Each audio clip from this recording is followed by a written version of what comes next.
So, I started this video and I forgot my mic, so that was pretty cool. But decided to do the top three most disappointing games that I've played in my life. Have some liquid courage here for how bad they're gonna be. Maybe I should clip this on here. Well, my beard might interfere with it a bit. There we go. Well, if my beard interferes with it, whatever.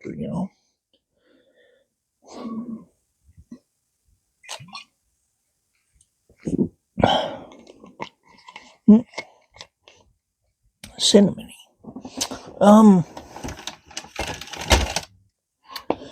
So originally gonna film this without my face and just pointing down at the games, but one of the three games I couldn't find in my closet, which sucks because it's the one that I would like to sell the most. But anyways, I'll just start from the bottom.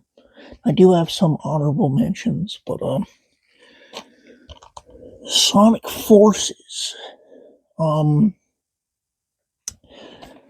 I here have the PS4 version, which is funny. It's bonus edition. I didn't know that was a thing, but it's funny. It has a pamphlet for the free Shadow Down DLC. Was it free? I don't fucking know. And then look, it comes with costumes, which I already put in the code. So, and then look, wow, the controller skin.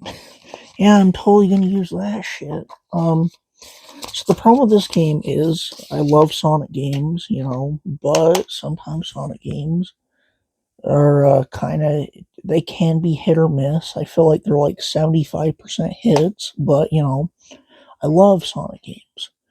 Problem with this one is they advertised it where it's like, oh, it's going to a darker style like the adventure games, and it's going to have tons of characters. I saw they had like a whole group of characters that are just like, oh, they're like basically like the freedom fighters from the old cartoon. It's like, oh, we have like all the characters. They even have like Espio and shit, which I love Espio. They need to use him more. And Knuckles and Tails and all that, leading the rebellion or whatever. Or no, Tails is going crazy in this game. I don't know. It's been a while since I played it. But it's like, oh, they're actually using all their like 100 characters that they barely use. No, they don't really. As a matter of fact, there's even they keep fighting all these characters and they all turn into bosses later, and they're all old characters from previous games. There's like Zavok, there's Chaos and stuff, but they don't use Chaos. They just have him in the cutscenes and then you never see him again. Infinite, the new like main bad guy character, because Sonic loves to introduce those, just kind of like disappears 3/4 of the way through the story. Like they didn't know what to do with him. They have really weird tonal shifts where they basically imply Sonic was tortured to death, and then immediately they're like, "Oh wow, we just found out Sonic's perfectly fine and alive. We need to rescue him." It and then the biggest problem is the gameplay. Like there's some stages that are only like 30 seconds long.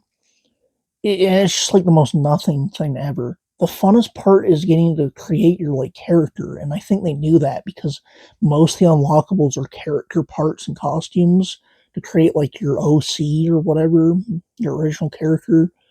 But as a whole, from what like this was promised, this is very disappointing as a Sonic game. Um my second most disappointing game, which thankfully, I'd love to sell it, but apparently my mom freaking put my name on it as a kid. I guess I took it somewhere to like sleepover or something, so that's great. Gonna make it hard to sell. And I rarely sell games, but this one's just shit. Pokemon Dash. I was super excited for it when I was a kid, and some people gave it bad reviews, but it got similar reviews to DS game called Yoshi's Touch and Go. and that game was very basic, and I have that game, but I had a lot of fun with it. It's like arcadey style fun, so I just assumed, like even reading the shit, the reviews at the time when I was a kid, I'm like, oh well, it got similar reviews to Yoshi's Touch and Go, so it's probably just a simple game that's fun. Well, I was half right. It's a simple game. It's not fun at all. You literally just wave the touch screen, basically just keep dragging forward like this the whole time.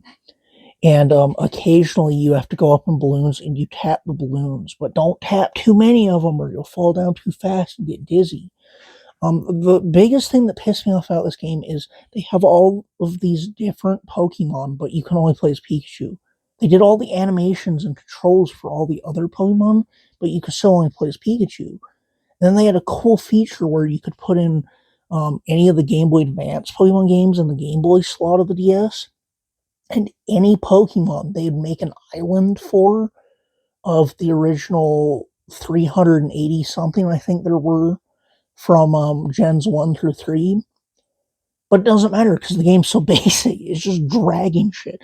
I had more fun with just random Newgrounds games at the time, to be honest. It's so basic. And it's like, basic's not bad, like I said. Like Yoshi's Touch and Go, I had a lot of fun with. But this was just like too basic. And it's just basically this is the entire game. It's just going like that with the stylus. So, and the reason why I didn't do this, just facing down at the camera, is because my most disappointing game I can't find, which sucks ass because I would sell it even though it doesn't go for a lot. It's Paper Mario Sticker Star on the 3DS. I absolutely fucking hated this game. I loved I had played Thousand Year Door, Paper Mario Thousand Year Door before that. I still only played the 64 one. It seems really cool. And then I played Super Paper Mario. And the biggest thing with those games is they were RPG. The first, the Thousand Year Door was an RPG with super complex characters. Well, not super complex, but super interesting characters, okay? That you usually didn't see in Mario games. Super Paper Mario was more like a point and click mixed with a platformer with, again, super interesting, weird characters. So naturally, what you do for Sticker Star on the 3DS is you take the worst of both worlds where um, you get rid of the super interesting characters. And, I love RPGs, but they made an RPG system that disincentivizes you from battling. And I'm so pissed I can't find that because I would sell that in a second. I know that it doesn't go for much, but that game pissed me off so bad. Has no unique characters in it. Um,